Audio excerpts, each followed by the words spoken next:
Welcome back. So, November 25th, 2025 is the start of the economic blackout, and I thought it was totally fitting to read the following article entitled MLK, There's Something Wrong with Capitalism. And this was written January 18, 2019, of course, after his death. Way after his death. Throughout his life, Reverend Martin Luther King Jr. spoke often and with vision about the nature of capitalism and the kinds of changes needed to replace it. The following quotes reflect some of King's key thoughts on the subject. The power of his words speaks as much to the present day as it did to the turbulent times he witnessed. Quote, I imagine you already know that I'm much more socialistic in my economic theory than capitalistic. Capitalism started out with a noble and high motive, but like most human systems, it fell victim to the very thing it was revolting against. So today, capitalism has outlived its usefulness. He wrote this in a letter to Coretta Scott, July 18, 1952. And I don't care whether you call it capitalism, socialism, whatever the ism, as long as people get what they need. Next quote. In a sense, you could say we're involved in the class struggle, straight out of Karl Marx's words. And if you listen to the Black Panther speeches, you know they shared the same sentiment. And he gave this quote to the New York Times, 1968. Next. And one day we must ask the question, why are there 40 million poor people in America? The number's higher now than before. And when you begin to ask that question, you are raising questions about the economic system, about a broader distribution of wealth. When you ask that question, you begin to question the capitalistic economy. And I'm simply saying that more and more, we've got to begin to ask questions about the whole society. He made the speech to Southern Christian Leadership Conference, Atlanta, Georgia, August 16, 1967. Next quote, call it democracy or call it democratic socialism, but there must be a better distribution of wealth within this country for all God's children. Made that speech to the Negro American Labor Council in 1961. Next quote, we must recognize that we can't solve our problem now until there's a radical redistribution of economic and political power. This means a revolution of values and other things. We must see now that the evils of one, racism, economic exploitation, and militarism are all tied together. Racism 1, economic exploitation 2, militarism 3, the unholy trinity. You can't really get rid of one without getting rid of the others. The whole structure of American life must be changed.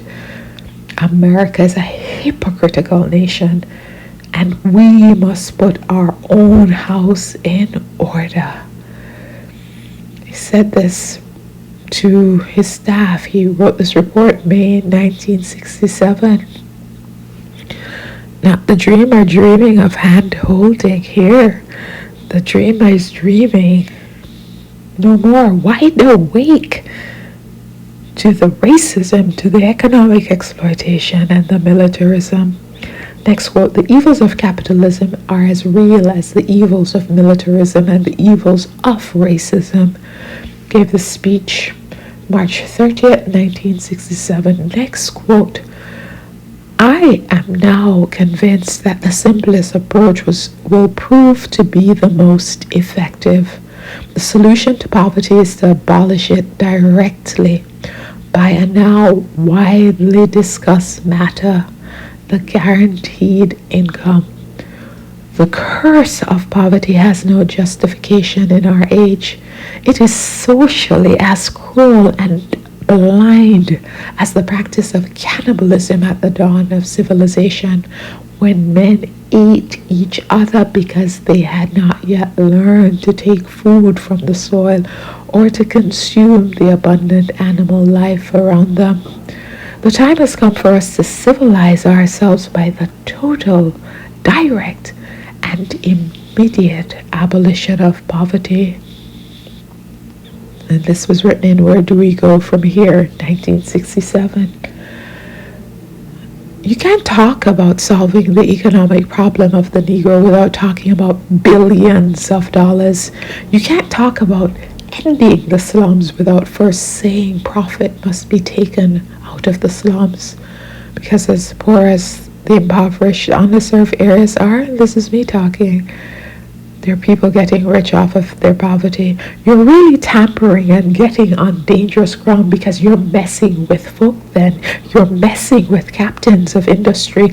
Now this means that we're treading in difficult water because it really means that we're saying that something is wrong with capitalism. Made that speech to his staff, 1966. Next quote, we are saying that something is wrong. We're not mincing words. We're not pussyfooting around. We're saying that something is wrong with capitalism. There must be better distribution of wealth, and maybe America must move toward a democratic socialism. And this speech he gave in 1966. The minimum wage has been $7 in some sense since 30 years or more. Meanwhile, cost of living has gone sky high. Last quote, if America does not use her vast resources of wealth to end poverty and make it possible for all of God's children to have the basic necessities of life, she too will go to hell. End quote.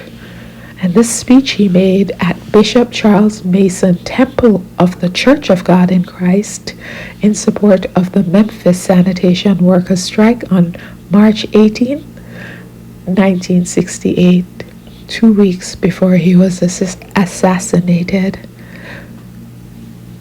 He wasn't murdered because he had dreams of hand holding. Nope, he was murdered when he attacked the unholy trinity: capitalism, racism, militarism. He saw the connection. What do you see? Tell me what you think about the subject. Thanks so much for listening.